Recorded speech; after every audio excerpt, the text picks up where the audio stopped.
Good morning, I'm Gretchen Law, coming to you live on this 30th day of July. It is a Wednesday, bringing you Morning Matters because your mornings matter. Let's get to the stories that matter today.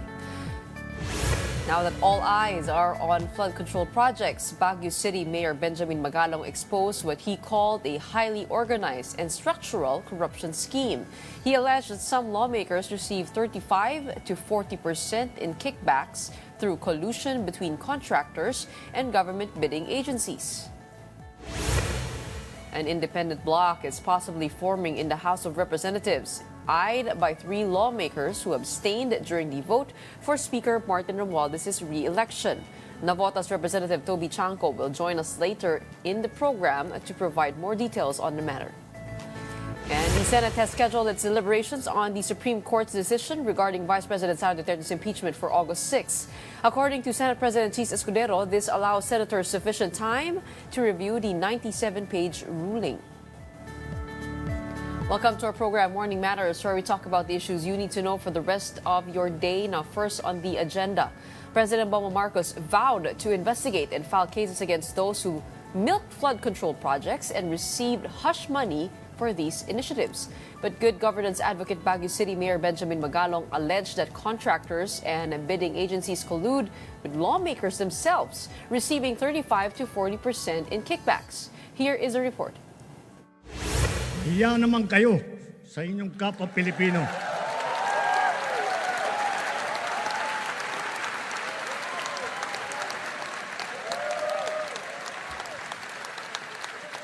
Mahiya naman kayo sa mga kabahayan nating naanod o nalubog sa mga pagbaha. Mahiya naman kayo lalo sa mga anak natin na magmamana sa mga utang na ginawa ninyo nang binulsan nyo lang ang pera. President Bongbong Marcos got a standing ovation for this portion of his fourth State of the Nation address on July 28. He vowed to investigate and file cases against those who milk flood control projects and got a share of hush money for these initiatives. Baguio City Mayor and good governance advocate Benjamin Magalong is stunned. He can't wrap his head around the alleged audacity of some of those who applauded during Marcos's speech. In fairness to him, maganda yung intention. Pero hindi ba ako kayo nagtaka bakit pumalakpak sila? Kasi alam nilang mahirapan silang matukoy eh. Kasi wala silang pinirmahan. It's structural. It's an highly organized crime. Magalong insisted that it's lawmakers themselves who earn kickbacks from government projects ranging from 35 to 40%.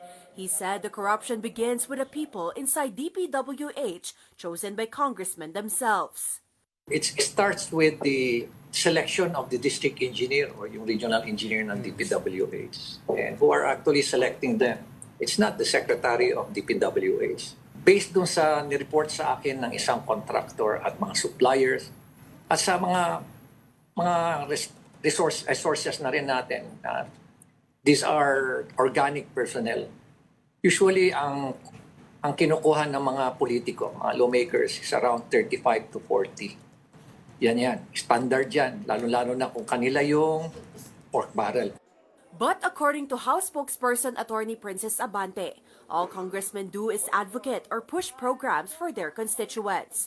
House Speaker Martin Romualdez, for his part, said he will fully cooperate in possible investigations which will involve members of the House. And we take to heart his call, his frustration even, about the lingering shadow of corruption in our institutions.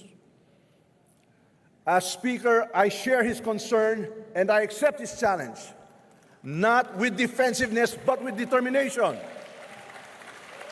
This is why the House of Representatives will launch a comprehensive congressional review of all infrastructure projects and fund implementation. We will investigate ghost projects, bloated contracts, chronic underspending, and abuse of discretion in fund realignment and procurement. Ang kaban ng bayan ay hindi dapat ninanakaw, hindi dapat sinasayang. Ito ay para sa mamamayan. Bawat sentimo, bawat proyekto, bawat serbisyo. We are not here to cover up. We are here to clean up. Bicol South Party List Representative Terry Ridon has urged Baguio City Mayor Benjamin Magalong to substantiate his claim that lawmakers receive 35 to 40% in kickbacks from government projects. In the big story, Ridon stressed that such allegations must be supported by evidence, especially when public confidence in government institutions is at stake. He also called on Magalong to testify before the House into alleged corruption in public infrastructure contracts. The congressman added that procurement laws clearly prohibit relatives of legislators from engaging in government contracting. Maybe Mayor Magalong should show the evidence where the 30% actually is. No? Kasi parang it's very difficult, a bit unfair, no, to tag all congressmen to be receiving 30% and 40% in kickbacks in each and every infrastructure project. So he's been speaking so much already in the last couple of weeks, in the last couple of months.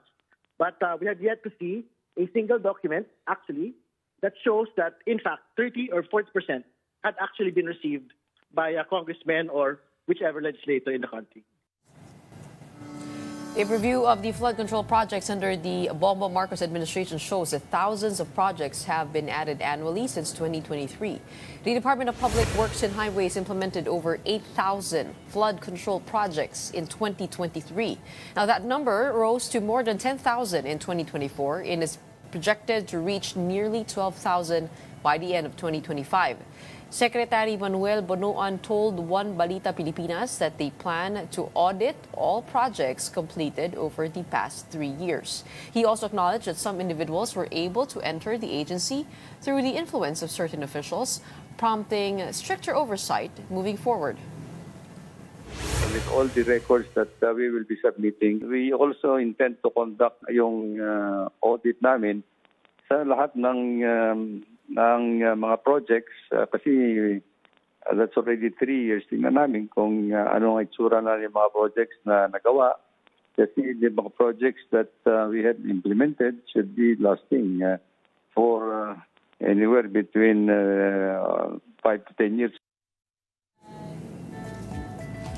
Up next, why are some lawmakers considering forming an independent bloc in the House of Representatives? Stay tuned as we discuss this with Representative Toby Chanco. When Morning Matters returns, keep it here.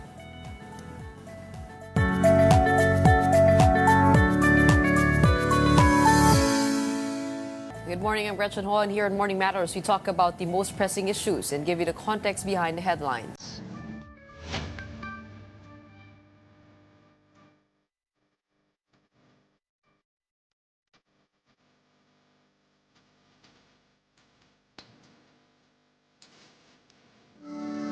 Three lawmakers are eyeing an independent bloc in the House after abstaining from Speaker Martin Romualdez' re-election.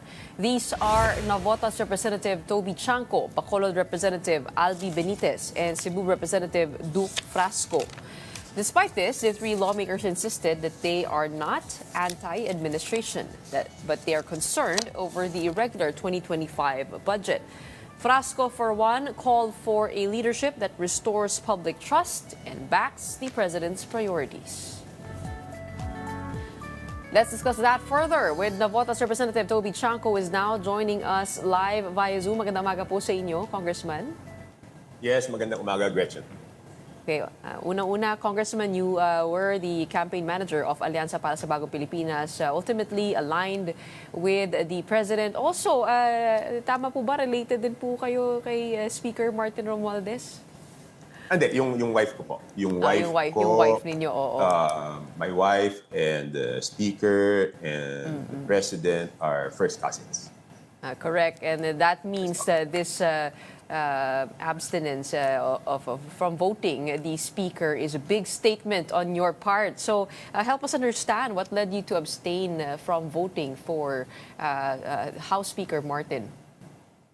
Yes, di ba the biggest issue naman is talagang yung budget, no? That's been hounding us right after pagkatapos sa pagpasa ng budget. Talagang madaming nagsasabi that it's the most corrupt budget. At syempre, kahit naman walang kinalaman si Presidente doon sa budget, naapektuhan siya dyan, no? Yung approval ratings niya naapektuhan. And right after the SONA, we will have tackle the budget. Yan ang pinakamahalagang gagawin namin pagkatapos ng SONA. Diba? So, ako, ang naisip ko lang, paano naman ako susuporta kung sa liderato na sila ang namuno noong nakaraang budget, tapos ngayon budget ulit ang pag-uusapan. Diba? Hindi naman nila pwede sabihin na hindi nila alam yung nangyari doon sa budget. So, yun po yung naging dahilan kung bakit nag-desisyon ako. At syempre, nung nagkausap-usap kami ni Congressman Albi, Congressman Duke, ganun din yung pananaw nila na this is the best way we can help the President. So, what role are you going to play now as an independent? As of now, ang napag-uusapan lang naman talaga yung budget. Kasi yan na talaga, that's the most important law na pinapasa natin taon-taon dahil dyan po nakabase yung serbisyo na matatanggap ng tao, yung mga programa at proyektong magagawa ng Pangulo at ng administrasyon. At syempre, to be honest, dyan rin nakabase kung ano yung mga tulong na matatanggap ng mga mamamayan. Diba? So napakahalaga natutukan yung budget na yan. Tama ho kayo. Ano? Nag-react na nga po si Speaker Martin Romualdez. Sabi niya magbubukas siya ng isang komprehensibong investigasyon dito sa kung paano nagagastos yung budget. Lalong-lalo na sa mga ghost projects at itong mga kung saan napupunta yung pera, bakit ganyan. Dahil ang sabi nga po niya doon sa kanyang soundbite dito sa report namin kanina, ang kaban ng bayan ay hindi dapat ninanakaw. What would you say to that? No, sige, maganda yan kung talagang magbubukas ng investigasyon. Simulan natin doon sa 2025 budget, no? Simulan natin kung bakit noong BICAM, pagkatapos ng BICAM, hindi na makilala ng presidente yung budget. Diba yun ang sabi niya, hindi ko na makilala yung budget, no? At of course, sinasabi nila magiging open BICAM ang pinopropose nila. Ang paalala ko lang is lahat naman ng BICAM is a word used kapag hindi pareho yung bersyon ng batas na ipinasa ng Kongreso at ng Senado. Kaya nagkakaroon ng Bicameral Conference Committee, di ba? Meeting. Lahat naman ng BICAM, lahat maliban doon sa budget. Public hearing yan, open to the public yan. May minutes, pwede kang manood sa live, pwede kang pumunta. Yung BICAM ng budget, ang katangi-tanging BICAM na kung saan pa pinag-uusapan yung pera ng bayan, hindi open to the public. So anong ibig kong sabihin? Ang sinasabi ko, hindi naman kailangan ng resolution yan. Kailangan lang sundin kung ano yung ginagawa sa ibang mga BICAM ng lahat ng batas, yun na lang ang gawin natin. Okay. In the same manner, 2 beses kasi na isisingit yung mga bagay na yan. Di ba, ang budget kasi, pag pinag-usapan, hindi mo naman pwedeng lakihan, hindi mo pwedeng dagdagan. Kung 100 piso yan, 100 piso yan. Ang mapapalit-palitan mo lang doon is from one department or from one program, bawas ka dito, dagdag ka dito sa kapila. So yan, nagagawa yan sa BICAM. Pero yung BICAM, huli na yan. Yan yung pangalawang singitan. Yung unang singitan dyan is doon sa small committee.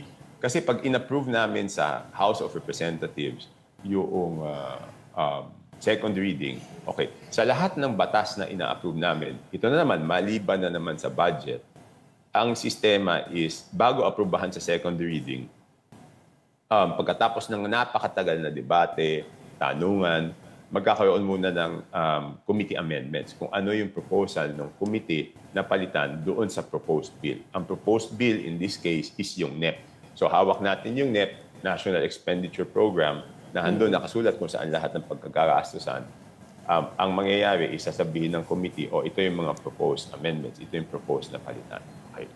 Pagkatapos nun, dapat, kung ibang batas yan, ang ginagawa namin, individual amendments. Ibig sabihin, yung mga kongresista na gustong magpanukala ng pagpapalit doon sa batas, tatayo sila at sasabihin nila yung gusto nilang proposed na amendment, tapos sasabihin ng chairman kung tatanggapin yung amendment o hindi. Okay. Dito sa budget, kakaiba to. Ang gagawin namin is aaprubahan muna namin yung committee amendments, tapos magmomosyon ang mayorya na gumawa ng maliit na committee para sila ang tatanggap ng individual amendments ng bawat kongresista. Tapos, a-approvehan namin on second reading yung budget. So, bakit ko sinasabing dapat itong baguhin? Isipin mo, ilang linggo kami nagdebate doon, in open session, nadidinig ng tao, napapanood. Pero yung papalitan, yung dadagdagan at babawasan, hindi madidinig ng tao. Kahit kami, wala namang minutes of meeting yon, 4 na tao lang yon. Tapos, makikita na lang namin yung HGAB, yung final version, pagkatapos ng break. So, ibig sabihin parang binigyan mo ng blankong otoridad o blank check yung 4 na tao para baguhin yung budget base sa tingin nilang paraan na dapat nilang baguhin. At walang minutes yon, hindi open to the public yon. So, paano magiging transparent yung budget? Pagdating doon sa BICAM, mahirap mo nang habulin yan. Sino po yung parte ng small committee? Chairman of the Committee on Appropriations, Senior Vice Chairman of the Committee on Appropriations, Majority Leader, and Minority Leader. Ngayon, nadinig ko yung spokesperson ni Speaker Romualdez na nagsasabi na dapat daw mag-propose ako na wag gawin yun. Mukhang hindi niya naiintindihan yung rules ng House. Kasi doon sa rules ng House namin, sila ang nagmomosyon na baguhin yung existing rules namin. Diba? Kasi ang rules namin, committee amendments, individual amendments, tapos magmomosyon sila na baguhin yung rules exempt for this purpose only, for this law, na i-authorize yung 4 na tao na sila ang magdesisyon kung tatanggapin yung amenda o hindi. Hindi ko na kailangan gumawa ng motion. Kung hindi nila i-motion yun at susundin lang yung rules na sinusunod namin sa lahat ng ibang mga pinapasa namin, o di okay na, di ba? Why is the budget process very unique? I mean, where can we find that? Is it in the House rules? No. The House nagkakaiba? rules, kasi nga binabago eh. They will present a motion, sabihin, I move that we elect a small committee to accept and decide on the amendments. O, kaya nababago yung rules. Siyempre, pag nanalo sa botohan yun ang magiging amended rules for the budget. And every budget that I've been through, ganyan po ang nangyayari. Dati sinubukan ko ng tutulan yun eh. Siyempre, isa lang ako. I mean, previously, not this administration. I think in my first or second term as congressman, I tried once. Wala, matatalo lang ako sa botohan. Ibig sabihin yung Amendments Committee lang po ang maaring maghain ng motion? Tama po ba? Yung special committee, hindi. Yung, di ba sa plenary, di ba? Plenary. Yes. Sa plenaryo, di ba? Magdedebate, di ba? Pagkatapos magdebate, sabihin, okay, wala nang tanong, wala nang debate, I move to close the period of interpellation. So wala nang tanungan. Sasabihin naman ng majority leader, I move to open the period of committee amendments. So pagkatapos nun, magpe-present yung committee. Tapos dapat noon sa regular bill, I move to open the period of individual amendments. Tapos close the period of individual amendments and approve on second reading. Okay? Dito sa budget, hindi. Sasabihin, I move that we create a special committee to accept the individual amendments. Then we approve on second reading. So ibig sabihin, yung inaaprubahan namin na may otoridad yung small committee na baguhin kung ano yung gusto nilang baguhin doon sa budget. At walang minutes yun, ha? Before the third and final reading. Yes, kasi doon sa third and final reading, wala lang amendments doon, di ba? That's correct. So, hindi lang pala yung BICAM ang problema. Mas Ito palang importante ito small kasi yung BICAM, committee. dalawa yun eh. May Senate tsaka may House doon. Dito, House lang talaga. Doon sa Okay. pag-approve muna namin ng HGAB. Kasi di ba, yung budget dapat mauna sa amin eh, di ba? Well, sabi niyo po, baka matalo lang kayo pagdating sa botohan. Pero ano kaya Yeah, yung pero dito kung maaaring hindi gawin? kung seryoso sila na gusto nila ng reforma, Tama. hindi lang nila i-present yung motion na yon, hindi na lang nila sasabihin na mag-create ng small committee. Di ang masusunod na ganun proseso lang. is yung Yung individual normal. amendments na lang. Okay, Isa-isa namin sasabihin. Sasabihin ko niya, tatayo ako. Mr. Speaker, ang proposal ko po ay yung pondo dito na, let's say, 50 million, ilipat po dito sa departmentong to dahil mas mabuti po yan para sa ating mga kababayan. O siyempre, magde-decide doon kung tatanggapin, magde-decide plenary kung tatanggapin o hindi. di ba? Alright, okay, naiintindihan na po natin. Okay. It's as simple as not filing that motion. Yes, wag lang ialabas yung motion na yun. Di susundin natin lahat ng ginagawa natin sa lahat ng batas, di ba?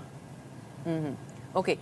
There is a proposal to have an open BICAM, to have it completely transparent, which the Speaker has said that we will open the BICAM to civil society observers. Will this at least help give more eyesight into the final version of the budget? Hindi, sabi ko nga, di ba, lahat naman ng BICAM ng lahat ng batas na pinag-uusapan, open to the public naman eh. Ito lang yung budget, hindi. ang baligtad na hindi open to the public. So sinasabi na they will open. Dapat naman talaga open. Kasi ano ba yung BICAM? The BICAM is a public hearing. It is not a secret meeting. It is a public hearing. Pareho yan ng ibang mga public hearing. Okay, to your knowledge, what are the most questionable points in the budget that strayed away from the President's NEP? Doon sa 2025, Yes. yun sa 2025, di ba, aside doon, di ba alam naman natin lahat yung reklamo ng tao, yung PhilHealth, tinanggalan ng pondo, yung DepEd, hindi na siya pinakamataas na budget. Tapos may mga malalaking flagship projects ang Pangulo doon na hindi nagawa kasi binawas yung pondo at linipat doon sa mga infrastructure projects. So yun yung nakita ng Pangulo. Hindi ko naman sinasabing masama yung infrastructure projects. Lahat naman tayo kailangan ng infrastruktura, di ba? Kailangan lang transparent kung bakit mo babawasin dito sa isang pondo at ililipat mo doon sa kabilang pondo. Anong dahilan? Pero bakit nga ho nilagay daw yung mga flagship projects under unprogrammed appropriations? Yun At na yung nga, flood di ba? control ang inilipat? Yun na nga, yung important. Saan po nangyari yun? Sorry. Doon po sa small committee o doon po sa BICAM? Hindi ko alam kung sa small committee o doon sa BICAM. Di ba yung ibang departments nga, nagugulat sila, di ba? Sasabihin nila, ang proposed budget namin dito, ganito lang. Hindi naman kami humingi ng dagdag. Tapos, biglang lalaki yung budget namin. Di ba? Yun, sa BICAM nangyayari yun. Okay. The President called on a crackdown on DPWH contractors. What are your thoughts on that? And also the statement of Mayor Magalong saying that the lawmakers themselves get 35 to 40% in kickback. Pero parang pag pinakinggan mo yung statement ng Presidente, he was centering on the contractors themselves. Hindi po ba No, dapat yung buong you chain listen na yun? carefully. He was not centering to the contractors himself. Alam naman niya kung ano yung... Oops. I want to Sandali. yung field sports, yung photo op. May pumasok yata, Gretchen, na ibang ano. Oo. No, he was not, he was alam naman ng Presidente kung ano yung nangyayari.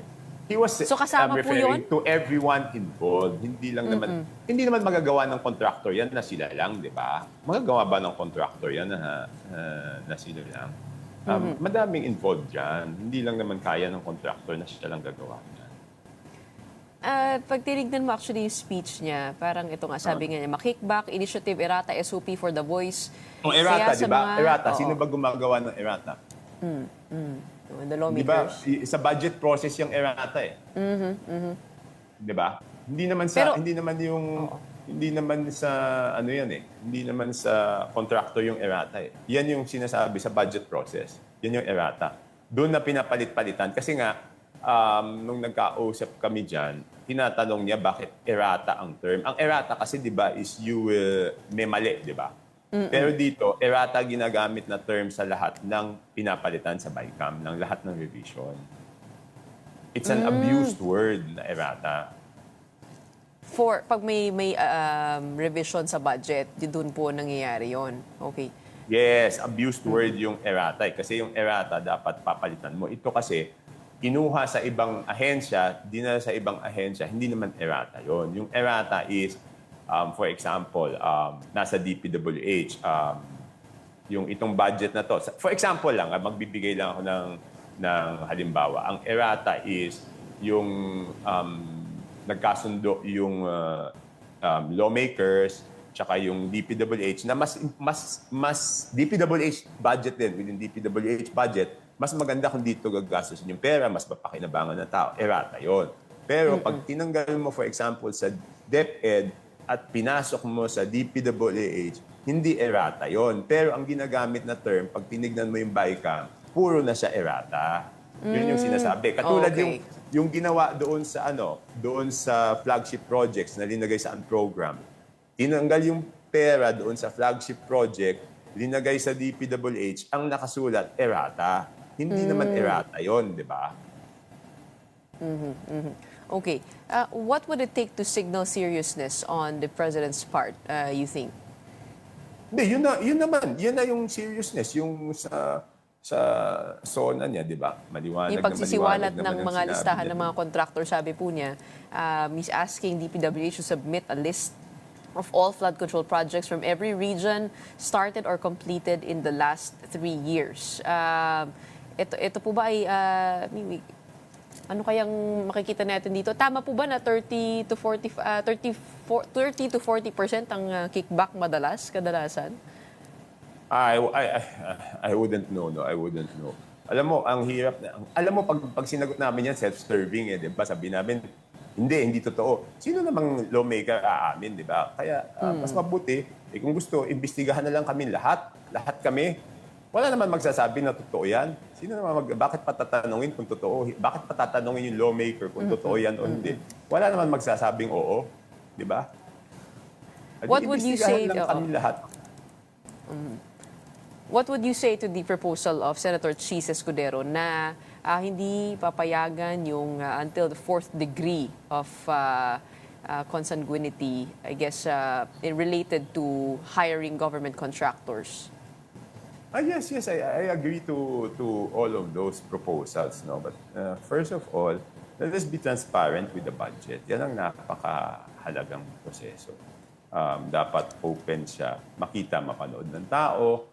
Kasi kung talagang naniniwala kang tama yung proposal mo, for example, sabihin mo, dito sa department to, hindi naman nagagamit yung pera, tapos hihingi pa siya. Alam mo, wag naman natin sabihin na lahat ng amendment ay masama. No, may mga amendment din na ayos. For example, lalagyan ng pondo. For example lang tayo. For example, ang isang departamento, binigyan mo ng 100 piso last year, pero ang nagastos lang niya 50 pesos. Di ba? So sasabihin ng mga congressman, hindi ka pwede humingi ng 100 this year o even hindi ka pwede humingi ng mas malaki kasi yung 100 nga hindi mo na 50 lang eh. So depende rin kasi di ba dapat pag binigyan ka ng budget, gastusin mo naman at ibalik mo na bilang serbisyo sa ating mga kababayan.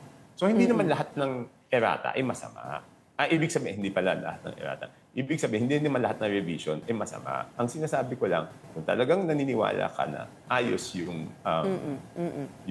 pinopropose mo, di pag-usapan natin open. Kasi ganun din naman yung sa small committee. Yung sa small committee na sinasabi ko na individual amendments, yun din naman yung sa BICAM di ba? Sa BICAM, ang pinag-uusapan kung ano yung babaguhin. Doon sa small committee, pinag-uusapan kung ano babaguhin. Kaya lang sa small committee, House pa lang ang nag-uusap. Wala pa yung Senado. Yun lang ang difference. So dapat, kung gusto nila ng open BICAM, dapat din, wala ng small committee. Di ba? Okay.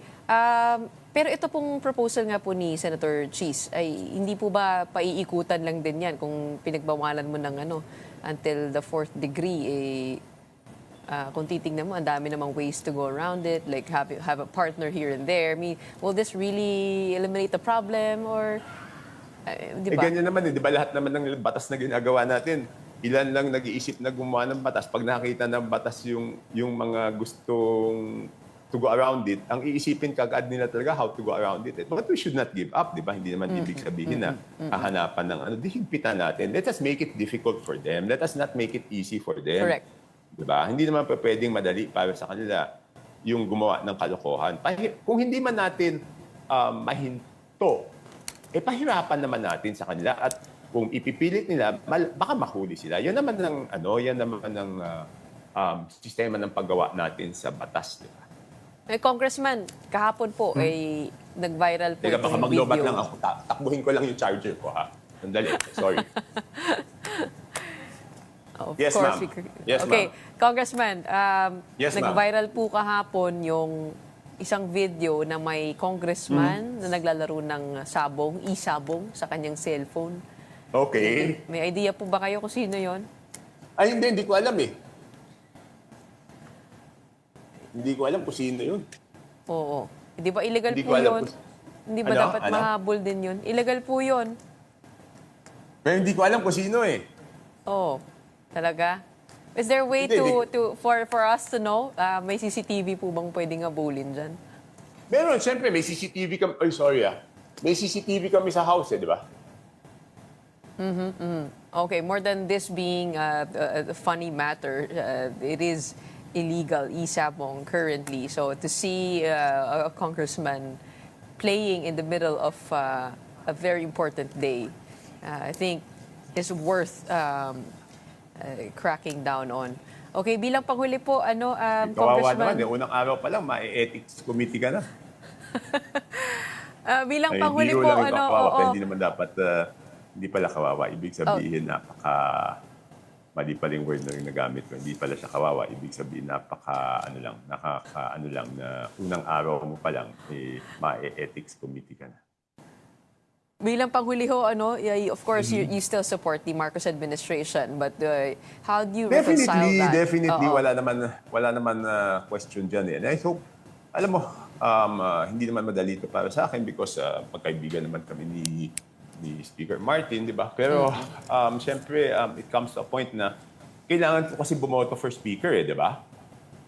I mean, this is nothing personal. Kailangan ko bumoto Speaker. Paano ko naman iboboto yun? Tsaka paano ko naman ipapaliwanag yung boto ko na alam ko na nagka-problema sa 2025 budget and then pag-uusapan yung 2026 budget tapos ganun pa rin iboboto ko. Parang hindi ko naman kaya. I mean, it's easier for me na manahimik na lang, di ba? First of all, kasi siyempre, mahirap It's comfortable, rin yung, yes, and it's safe. Yes, yung correct. ganito, di ba? Number two, siyempre, worried din ako dun sa pondo sa aking mga constituents. No? Pero it comes to a point na you just cannot look the other way. Eh. Hindi na pwede yung bahala lang, para lang walang gulot. Hindi na lang ako sa kanila, bahala na sila. Hindi naman pwede yung gano'n. It comes to a point na you will have to decide. Ay, sana po ay hindi niyo po tantanan itong issue na to tungkol dyan po sa budget at pati na rin doon sa small committee. Nasa inyo ko lang po narinig kasi madalas BICAM ang Pero hindi pinag-uusapan. madali nga to. Isipin mo yung dami lang nagpapa-interview, gigising ka ng maaga. Tama Tapos ho. sa dami interview, yung pa lang nahirapan ka na, di ba? So it's not easy. Oo. But I mean, dumadating nga siya sa punto na, teka muna, hindi na siguro pwede. I mean, lampas na to sa pagkakaibigan, lampas na rin to doon sa madali para sa'yo. Di ba? Mas madali yung manahimik eh. Di ba? Wala kang gagawin. Stable lahat. Sigurado yung pondo ng mga constituents mo. Mas madali yun eh. Pero there comes a point na hindi na pwede yung ganun. We will go to you on this account. Maraming salamat and good luck. Sige, pag alam mo na kung sino yung ma'am, kung sino yung nag-isabong Ipapahunting po namin sa CCTV. Kasama po ba yun sa CCTV? FOI? Freedom of Information? Pwede bang i-access yung information na yun? Hindi, I mean for transparency, hindi na kailangan yung Dapat i-release po ng ng house yun, yung because that is video. the problem eh. That is the problem, Gretchen. Tingnan mo. May isang gagawa ng ganyan, yung imahe ng house ang maapektuhan, di ba? Correct. Katulad That is yung correct. yung sinasabi ng presidente, karamihan naman ng mga kasamahan ko, maayos naman yan, mabubuti naman yan. Di ba? Tapos may ilang gagawa lang ng kalokohan, sino maapektuhan? Lahat ng membro ng house, iba na tama ho. yung tingin, di ba? Kahit doon sa budget, konti lang naman yung ganun, tapos lahat maapektuhan. Okay. So we have to restore the image of the house. I mean, wala naman siguro magsasabi na hindi naapektuhan yung house doon sa 2025 budget. So, bilang mga miyembro doon, may responsibilidad din kami. Okay, maraming salamat po sa inyong oras and for weighing in on these issues. We have Navotas representative and of course campaign manager of the Alianza para sa Bagong Pilipinas, Toby Chanco, on Morning Matters today. Thank you very much. Okay, thank you. Coming up, the Senate will tackle the Supreme Court's ruling on Vice President Sara Duterte's impeachment complaint on August 6 to allow senators time to study the 97-page decision. That's according to Senate President Chis Escudero. And following a directive from President Bongbong Marcos's fourth State of the Nation address, the public will now have free access to jog at the PSC track ovals in Pasig, Manila, and Baguio City. More on that when Morning Matters returns.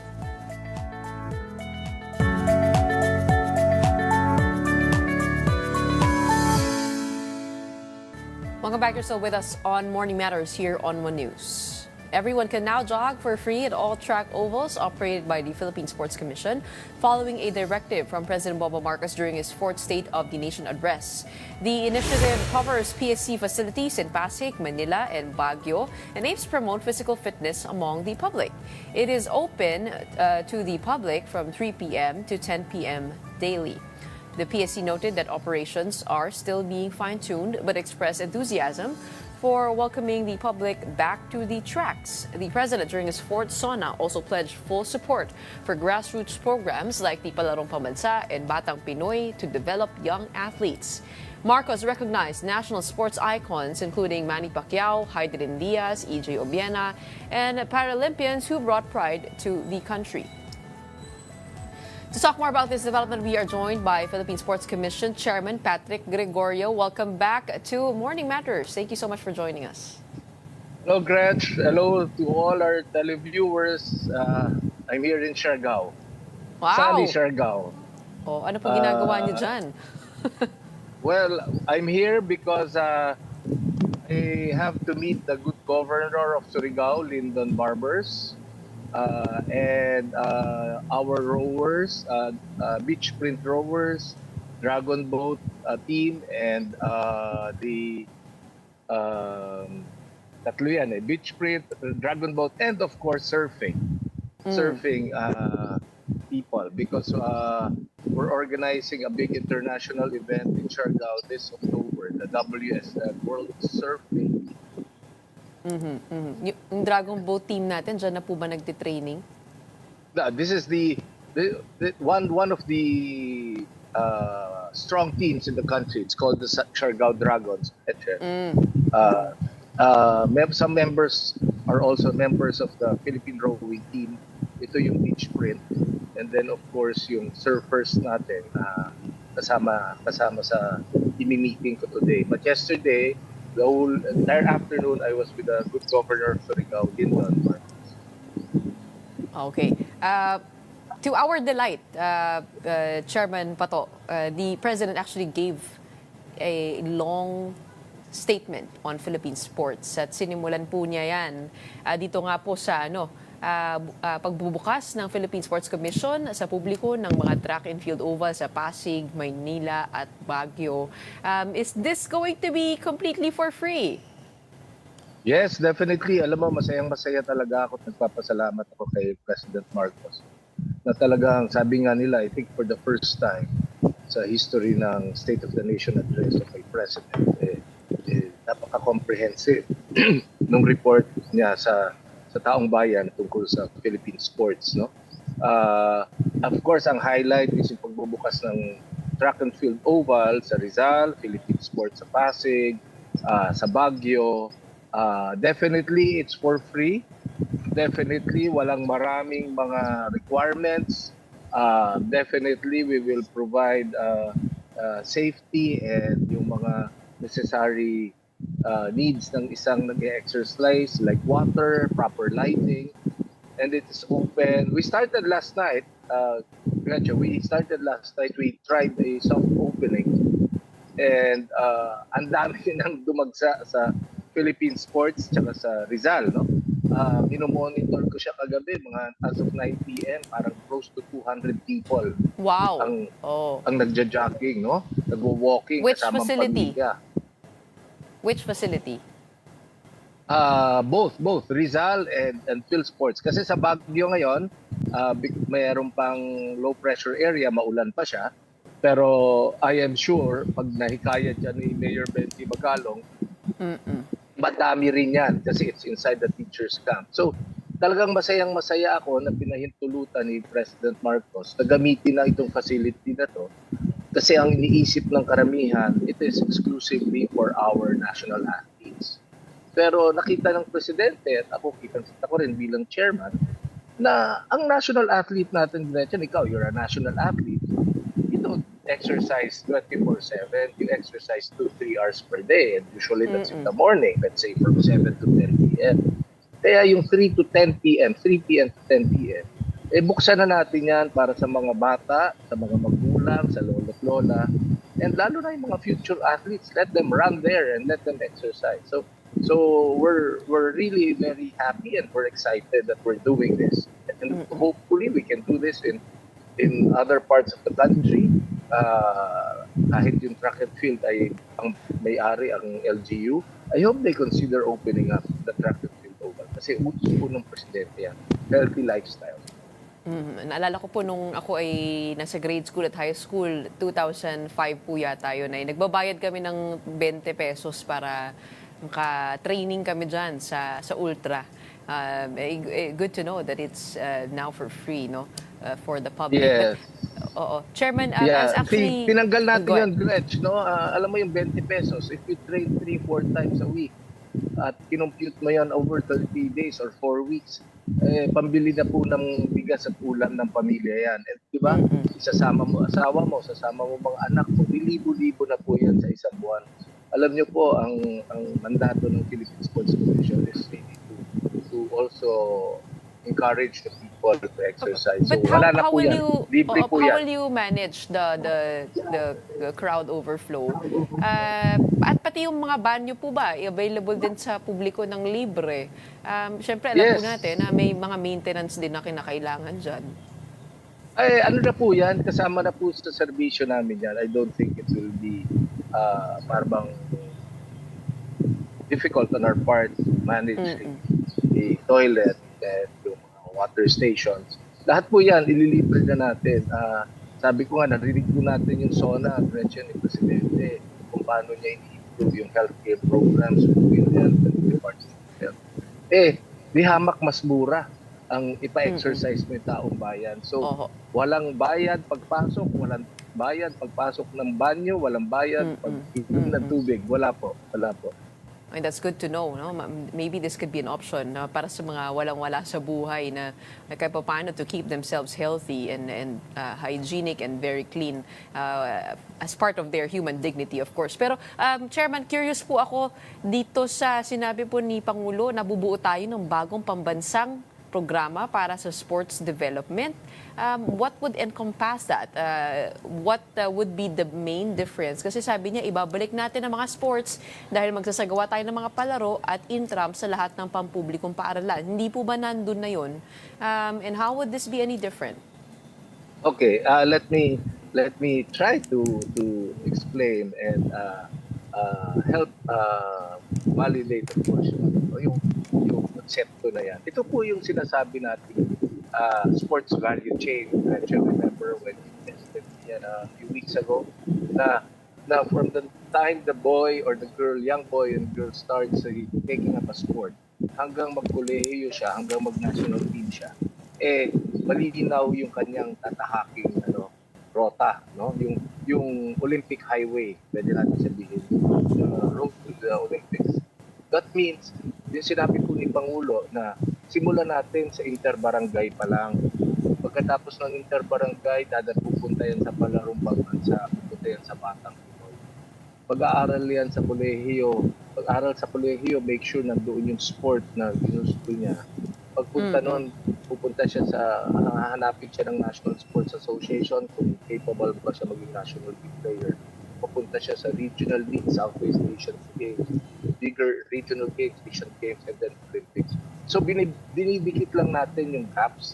And yung interbarangay, everybody knows. Ikaw, ako, tatay natin, nanay natin, everybody knows anong ibig sabihin ng interbarangay. It is a sports fest. Hindi lang basketball. So kung kaya natin gawin ang interbarangay so that yung citizenry at yung barangay LGU support ay nandoon, gagawin natin yan. Ano ang culmination nito, yung bagong palaro na sinasabi ni Pangulo? ito po yung national championship for sport. Ito po yung sinasabi natin na si Takraw, pagpa-national championship ka, and we want to see the regions represented. Basketball, volleyball, football, chess, ping pong, table tennis, pagpa-national championship kayo. And let the NSA spearhead, of course, in collaboration and cooperation and the guidance of the Philippine Sports Commission and the Philippine Olympic Committee. Are you planning to center on the sports that we are good at as Filipinos? So sana po tayo nanalo. Kasi ang dami po eh. Ang dami pong sports eh. Pag sinabi natin interbarangay, actually, ang dami ring hindi kasama sa DepEd program. Katulad na lamang ng weightlifting, where we have gold, and sila Heidelin, they're still trying to work with the DepEd to include that into the palaro, into the Batang Pinoy. Actually, may Batang Pinoy na yata, yung palaro yata yung wala pa. Oo. Paano po yun? Pagdating sa ganun, ano pong sports ang uunahin po natin? Well, sagutin ko muna pabaliktad. No? Yesterday, buong hapon, ang katext ko po si Heidelin. Because ina-update nila ako sa meeting nila with the organizers of the NCAA, yung press corps ng NCAA, sila Judawar, kasama sila Peter Caico. Nandun po si Heidelin, pinaplot na nila yung pinag-usapan namin with the NCAA and of course a few days before that, UAAP, in introducing weightlifting in this college programs at sports tournaments. Umaandar na po yan, mabilis po yan. Ang nag-spearhead yan, ang nag-champion yan, si Heidelin. So, lahat po ng ginagawa ni Heidelin, ina-update nila ako and binibigay ko yung inputs ko. And sooner than later, we will sign a memorandum of understanding, then agreement with the NCAA and UAAP to make sure that we can introduce weightlifting in this school tournaments, university tournaments. Babalik po ako rin sa interbarangay. Yung interbarangay po, hindi naman natin i-require na lahat ng sports i-take up nila. Ang importante po is every town and every province rather will try to identify and adopt a sport kung saan talaga sila magaling. And para hindi po tayo malito, ang palarong pambansa po, ang nag-organize talaga niyan ay ang DepEd in cooperation with the Philippine Sports Commission. Yung Batang Pinoy po, Philippine Sports Commission in cooperation with DepEd. Very strong po yung link na yan. And ako, nananalig ako na kaya namin gawin yan with DepEd because si Sportsman Secretary Sally Angara, naiintindihan niya rin yung role ng Philippine Sports Commission. At alam ko na matagal naman kami nagsama sa SPP ni Sexani, alam ko na kaya namin i-improve to. So, yung program na proposal na para bang identify a sport kung saan ka magaling. At yun ang itaguyod mo. Tapos ang nasa forefront nito, Gretchen, hindi lang PSC. It is also the National Sports Association. There are 82 sports associations in the Philippine Olympic Committee and supported by PSC. Sila ang magtataguyod at magde-develop ng program nito. Saka saan namin susuporta. So yung one sport, one province, adopt a sport program ay sana maintindihan ng mga local government units at the governors and mayors that it really works. How many youth now ang nagbe-weightlifting sa Zamboanga?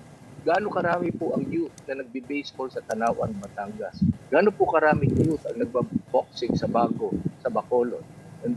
At so that is what we are trying to plan. Okay po yun, parang one town, one product, pero ito one town, one sport. Ang acronym po, ang acronym po, yes. OTOS. Opos. Parang sa Siargao na magaling po ang mga tao mag-surf at saka mag-dragon boat rowing. Gaya po na nabanggit po yung perfect example, seeing where you're at. Good news that you brought after coming here on in our studio, yung 5,000 pesos allowance sa mga atleta. Sana madagdagan pa yan, ano? Bakit hindi? Alam mo, sa suporta ng ating presidente, talagang sabi nga natin yung coverage, yung pag-explain niya sa Philippine sports, talagang alam na alam niya. Talagang nasa puso niya. So, dapat lang madagdagan, i-review uli natin yan sa pag, yung in the near future. Tingnan natin kung paano pa natin madadagdagan yung kanilang mga benepisyo. Okay, maraming salamat po sa inyong oras and for helping us understand the whole process of getting to the Olympic gold through the Philippine Sports Commission and of course our educational institutions. We have Philippine Sports Commission Chairman Patrick Gregorio reporting to us live from Siargao. Meanwhile, back to the Senate. Senators have finalized key committee chairmanships following yesterday's caucus. First-time Senator Rodante Marcoleta now leads the Blue Ribbon and Trade Committees. Senator Alan Peter Cayetano heads 4 major panels, including Justice and Education. Senator Francis Pangilinan gets Agriculture, while Senator Bam Aquino takes over Basic Education. Senator Robin Padilla retains his post on Charter Change and Public Information. Senator Amy Marcos will chair Foreign Relations, Labor, and Cooperatives. Senator Pia Cayetano leads Energy, Ways and Means, and the SDG Committee, while Senator Camille Villar takes over Environment from her mother, Cynthia Villar. Senator Win Gatchalian gets Finance, a crucial post for budget talks. Senator Erwin Tulfo chairs Games and Social Justice. Senator Bongo retains Health and Sports, while Senator J.V. Ejercito chairs Local Government and Tourism. Meanwhile, Senator Raffy Tulfo still leads the Migrant Workers and Public Services panels, while Senator Jingo Estrada takes Defense. Senator Bato de la Rosa will head Public Order, and Senator Mark Villar will lead Public Works. Senate President Jesus Escudero said the Senate will tackle the Supreme Court's ruling on the impeachment complaint against Vice President Sara Duterte on August 6, giving senators time to review the 97-page decision. More in this report. The Senate will deliberate on the Supreme Court's ruling on the impeachment case against Vice President Sara Duterte on August 6. Senate President Francis Escudero said lawmakers need more time to study the 97-page decision, which includes separate opinions from multiple justices. The matter will be decided upon by the Senate on August 6, 2025, when we open session on that date, in order to afford ample and sufficient time to the members to study the 97-page Supreme Court decision.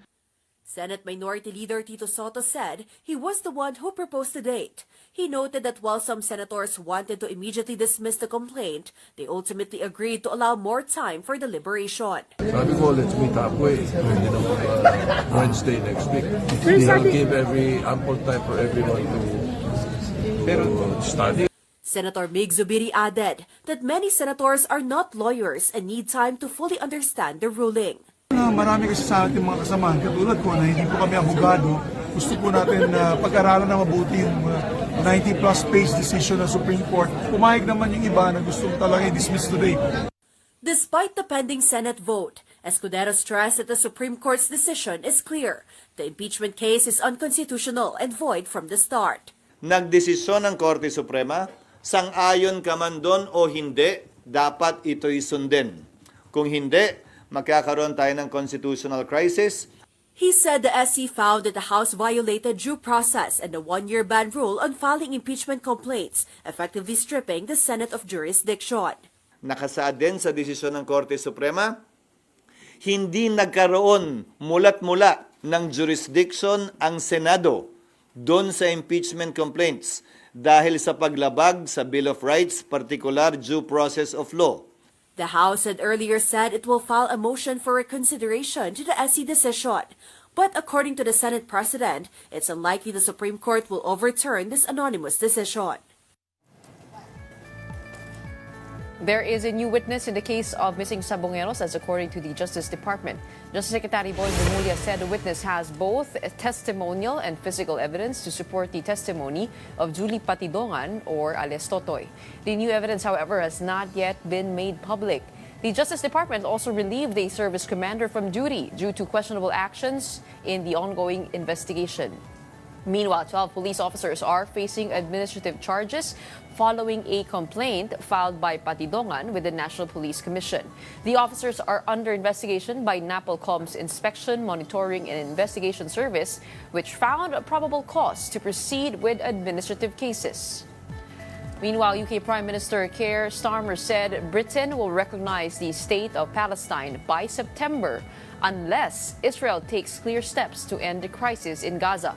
Starmer told his cabinet that Israel must agree to a ceasefire, halt West Bank annexation, and commit to a two-state solution. He said Hamas must also release all hostages, disarm, and play no role in Gaza's future governance. Previous UK government supported recognition in principle, but Starmer is the first to set a timeline. And as we wrap up, a quick heads up for everyone, the southwest monsoon or habagat is still active, so expect rains this Wednesday in parts of Luzon. According to Pag-asa, cloudy skies with scattered rain showers and thunderstorms are expected in Metro Manila, Central Luzon, Rizal, Cagayan Valley, and the Cordillera region. Ilocos region, Batanes, Babuyan Islands, Abra, and Benguet will also experience occasional rains due to the prevailing weather system. Pag-asa adds that no low-pressure area is currently being monitored for possible cyclone formation. And that's an early heads up. Please do bring an umbrella wherever you head on today and the rest of the week. That wraps up today's episode of Morning Matters. We hope we've given you the right start to your morning. Let's go ahead and make the day matter. My name is Gretchen Ho. We are One News, all sides, all the time.